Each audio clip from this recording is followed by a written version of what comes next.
Chapter 4 of How to Succeed, or Stepping Stones to Fame and Fortune. Out of Place. In the winter of 1824, there set in a great flood upon the town of Sidmouth. The tide rose to a terrible height. In the midst of this sublime and terrible storm, Dame Partington, who lived upon the beach, was seen at the door of her house with mop and pattens, trundling her mop, squeezing out the sea water, and vigorously pushing away the Atlantic Ocean. The Atlantic was roused. Mrs. Partington's spirit was up, but I need not tell you the contest was unequal. The Atlantic Ocean beat Mrs. Partington.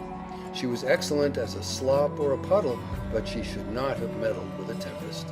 How many Dame Partingtons there are, of both sexes and in every walk of life! The young swan is restless and uneasy until she finds the element she has never before seen. Then, with arched neck between her white wings mantling proudly, rose her state with hoary feet.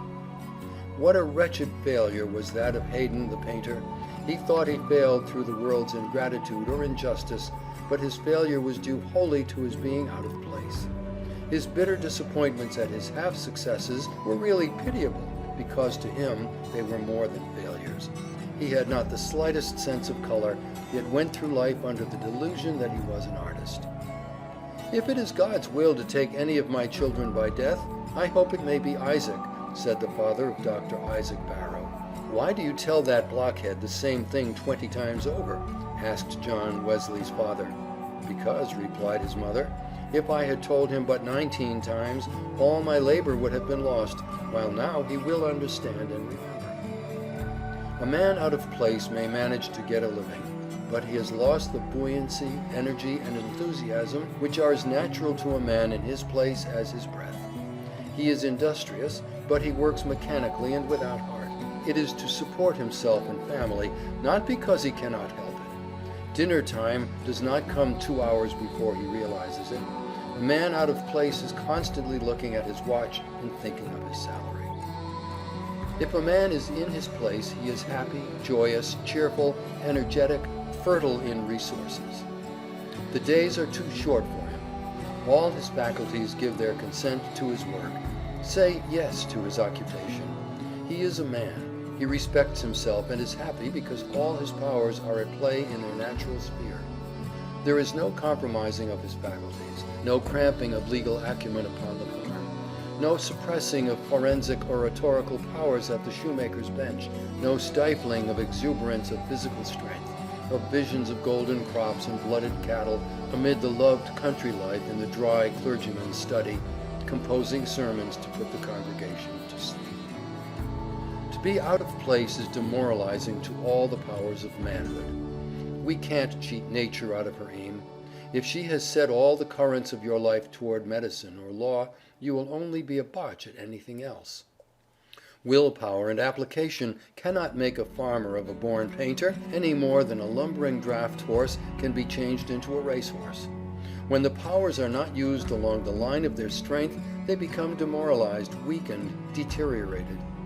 Self-respect, enthusiasm, and courage ooze out. We become half-hearted and success is impossible. Scot was called the Great Blockhead while in Edinburgh College. Grant's mother called the future general and president Useless Grant because he was so unhandy and dull. Erskine had at length found his place as a lawyer. He carried everything before him at the bar. Had he remained in the Navy, he would probably never have been heard from. When elected to Parliament, his lofty spirit was chilled by the cold sarcasm and contemptuous indifference of Pitt, whom he was expected by his friends to annihilate. But he was again out of his place. He was shorn of his magic power, and his eloquent tongue faltered from a consciousness of being out of his place.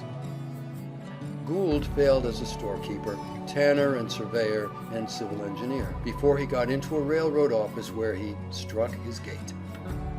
When extracts from James Russell Lowell's poem at Harvard were shown his father at Rome, instead of being pleased, the latter said, "James promised me when I left home that he would give up poetry and stick to books. I had hoped that he had become less flighty." The world is full of people at war with their positions. Man only grows when he is developing along the lines of his own individuality, and not when he is trying to be somebody else. All attempts to imitate another man, when there is no one like you in all creation, as the pattern was broken when you were born, is not only to ruin your own pattern, but to make only an echo of the one imitated. There is no strength off the lines of our own individuality.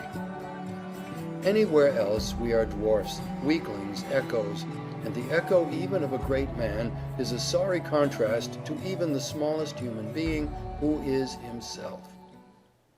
End of chapter 4.